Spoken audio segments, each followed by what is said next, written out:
Alright, Shalom. First off, I want to give all praises to Yahweh, Ba'ashem, Yahushai, Ba'ashem, Rakakwadash.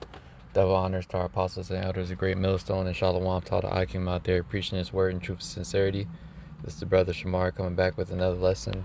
And in this lesson, I just wanted to speak on, how in the scriptures it tells us it's nothing but lamentations, mournings, and woe that's coming to America. And that's exactly what you see going on, and basically preparing to happen within America, all right? Because even though they're saying that things are getting better and, opening back up, whatever, at the same time, you see them getting stricter with other things, as far as now they're going to start requiring, um, they're trying to mandate it for slowly, basically people to take the jab, all right? By the way they're doing that is by giving more so-called liberties or freedoms to people who have been fully jabbed, and the ones who haven't, they're going to be separated into a different category as far as like things that you can and can't do, and it's just going to keep on getting more and more strict as far as the cans and cannots for the people who have taken it and the people who haven't taken it. All right.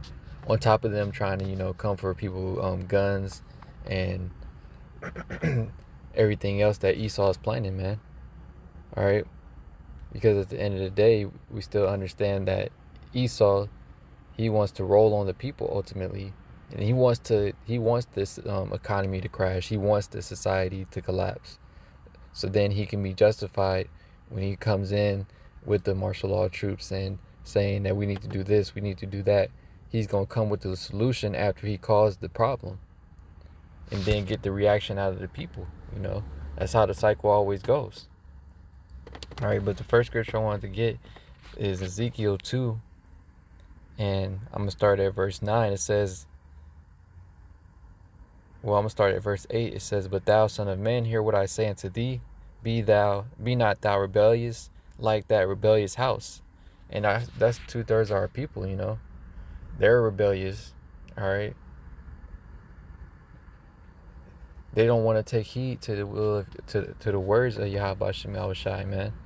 We've been warning our people for the longest, from our apostles on down, about how Esau, he is the wicked, and how he's plotting on coming against our people. Yet to this very day, our people refuse to listen.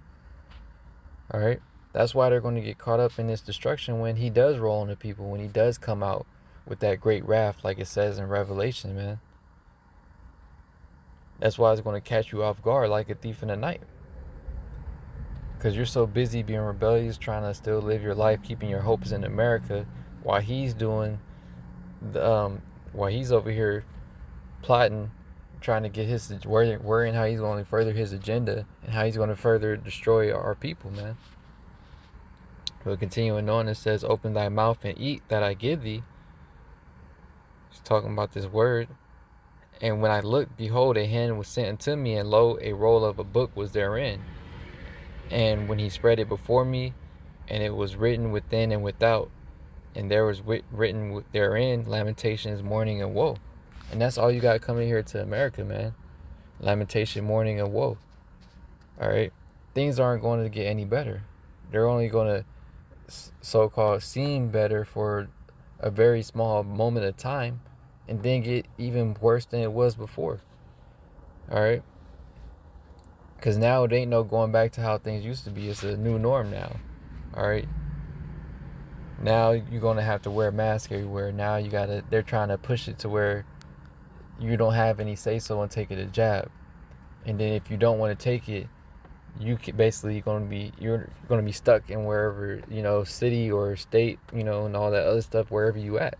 You ain't going to be able to travel nowhere. You can see it slowly getting to that point.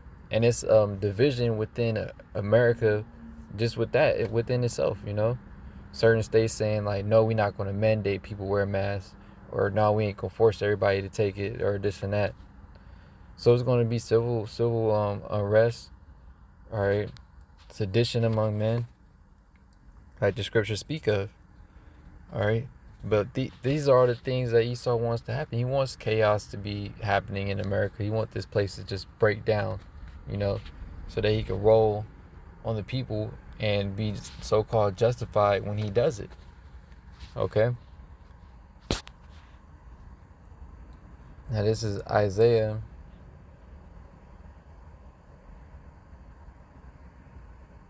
Or matter of fact, I'm going to get this First Thessalonians, First Thessalonians, 5:1.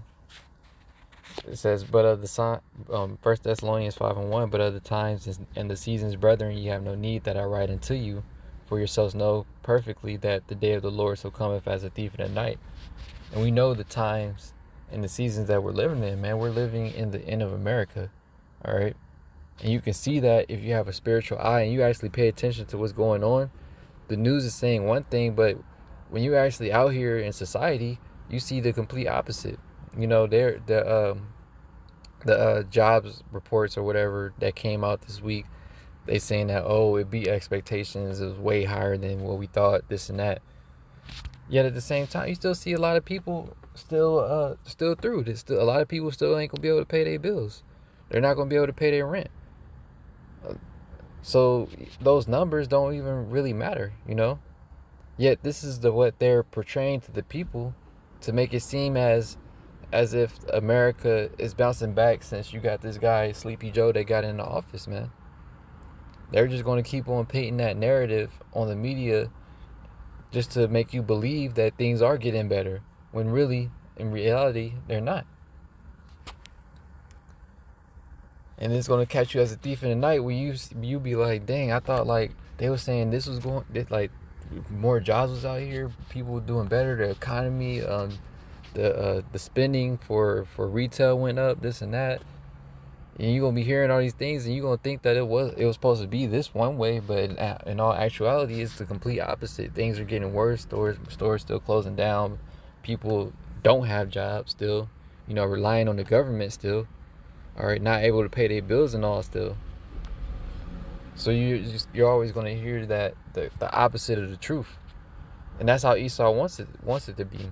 That's why he be clipping many videos off of YouTube, anything that basically speaks against whatever the story that he's trying to push. All right. In verse 3, it says, for when they shall say peace and safety, then sudden destruction cometh upon them as travail upon a woman with child, and they shall not escape. And this is exactly what they're telling you, man. Like I've been saying, they're telling you that all these numbers are getting better. The job reports, the spending and retail, earnings for for companies and businesses or whatever, all these different things dealing with the economy, they're saying that it's getting better. They're pumping more money in the economy and this and that. All right.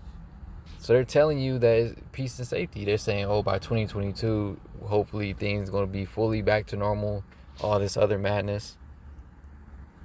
This is what they're going to continue to tell you. They're not going to tell you. When do they ever tell you the truth? Like, it's all bad. You never heard the news just tell you that. Except for when it came to the pandemic, right? Because that was part of the agenda. They wanted to push that fear upon you.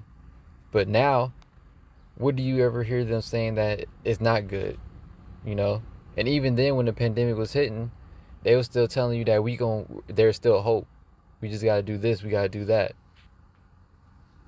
They're never going to tell you the truth, man. And the wicked is the last person you should rely on to tell you the truth. He's actually Satan. He's a deceiver. So the last thing he's going to actually do is tell you the truth. Just like this guy Sleepy Joe, when he was in office, their whole thing is about being honest with the public, this and that. They're the biggest liar, a hypocrite. Because the last thing they are doing is being honest with the public and telling you what's really happening and going on. All right? And that's why you're going to get caught up in that sudden destruction, because you've been sitting here listening to everything this guy been telling you. Then out of nowhere, you just get, everything just hits you out of nowhere. It just blindsides you. Just because you were believing every last word that the white man was telling you. All right, the so-called white man, which is Esau, Edom. This guy's the end of the world, and he's bringing the end of the world, bringing things to the brink of destruction. That's why he wanted to jab everybody. That's why he wants to, you know, further restrict you from doing certain things, trying to attract you more. So things are only going to get worse from this point on, man. All right, ultimately leading up to this right here. All right, Revelation 12 and 12. Therefore rejoice, ye heavens, and ye that dwell in them. Woe to the inhabitants of the earth and of the sea, for the devil is come down unto you, having great wrath, because he knoweth that he have but a short time. And this is exactly what's getting ready to happen, man. He's getting ready to come down with that great wrath, because he understands and knows perfectly that he has nothing. He has a short time. He doesn't have a lot of time to BS and play around, man. So he's going to be coming with that great wrath sooner than later. All right. And that's why it says, woe unto the inhabitants of the earth, meaning destruction, because that's all that's coming here, man. Like I started off with in Ezekiel. Lamentations, mourning, and woe. Nothing but more hell is coming here to America overall, man. No matter what the narrative is that they're pushing. Okay? And so with that, I'm going to wrap up and give all praises again to Yahweh, Ba'ashem, Yahweh Shai, Ba'ashem, Rakakwadash. Double honors to our apostles and elders of Great Millstone, and Shalom to the Akim out there preaching his word in truth and sincerity. Shalom.